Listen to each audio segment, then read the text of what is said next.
Roger's Umbrella by Honest Daniel Pinkwater. Pictures by James Marshall. Roger's Umbrella.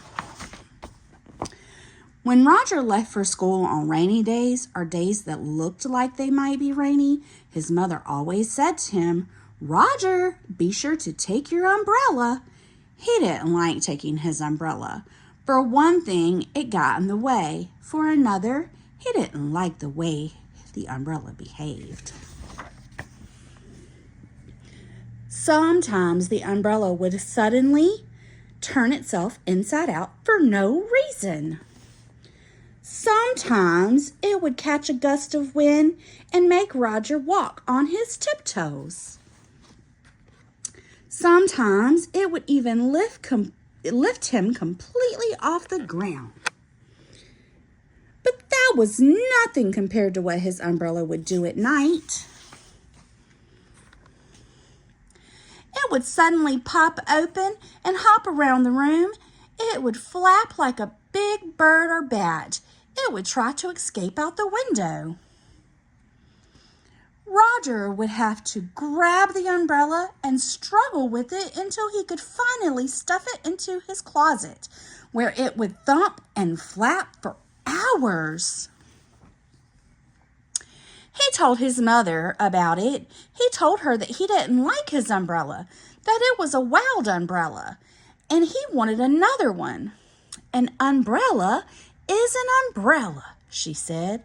"They're all the same." Once on a very windy day, Roger got picked up and blown almost a block in the wrong direction. It happened 5 times, and he was late for school. It seemed to Roger that the umbrella was getting worse and worse.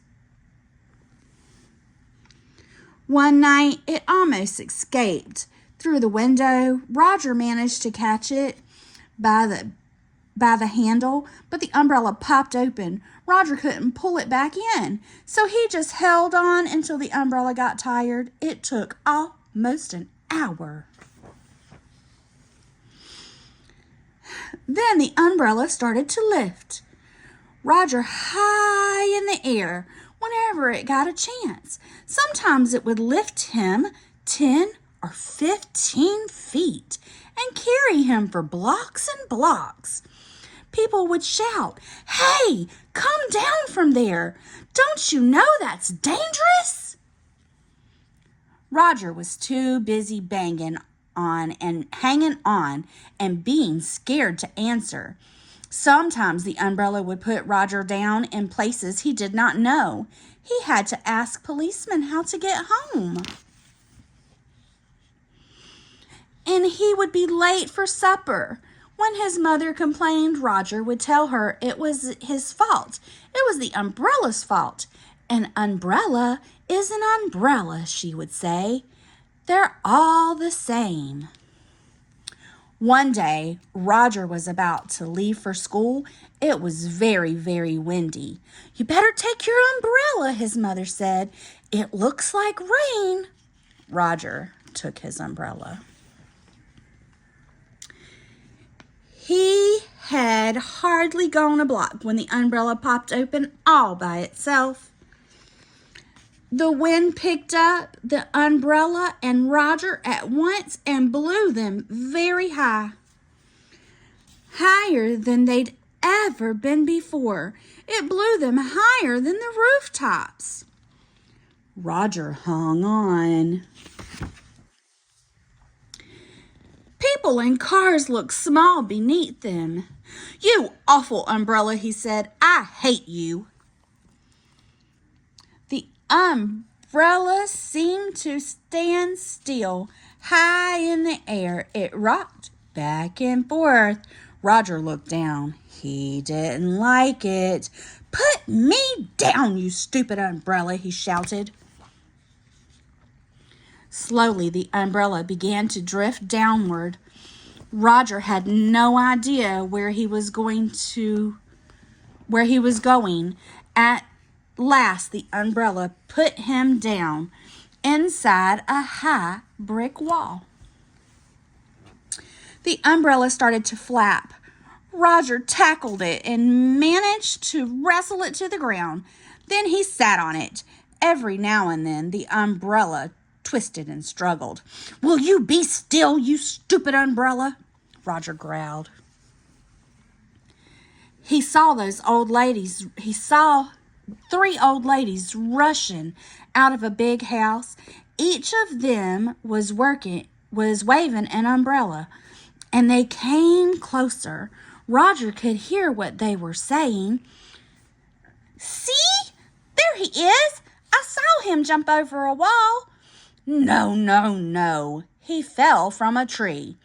I saw him having a fight with an enormous black poodle dog." "Excuse me," Roger said. "I didn't jump over the wall, and I didn't fall from a tree, and it wasn't a black poodle dog I was fighting with. It was my umbrella. It dropped me here. It's always doing these things like that." "Why, that's shocking," said one of the old ladies. "Distressing," said another. "I believe it's against the law," said the third. "The very idea, letting an umbrella run wild like that." "It's not my fault," Roger said. "Whoops, there it goes again." "So that's how it is," said an old lady. "Boogie horse snuffle." Roger's umbrella folded itself and came quietly to rest. "You have to know how to talk to them. Now come inside and have some tea and cookies." The inside of the big house was full of all sorts of odd things. Even the cookies were in the shape of lizards and shoes. "Would you like us to teach you how to talk to your umbrella?" the old ladies asked Roger. Roger said he would like that very much. "Bloogie hoop doop," they shouted, and all the umbrellas, including Roger's, flew up and around the room. "Nuffle," shouted the old ladies, and all the umbrellas hurled themselves neatly and returned to their places. "And that is how one talks to umbrellas," the old ladies told Roger. Roger was delighted. He spent the whole day learning how to talk to his umbrella. Late in the afternoon, the old ladies took him back to the garden wall.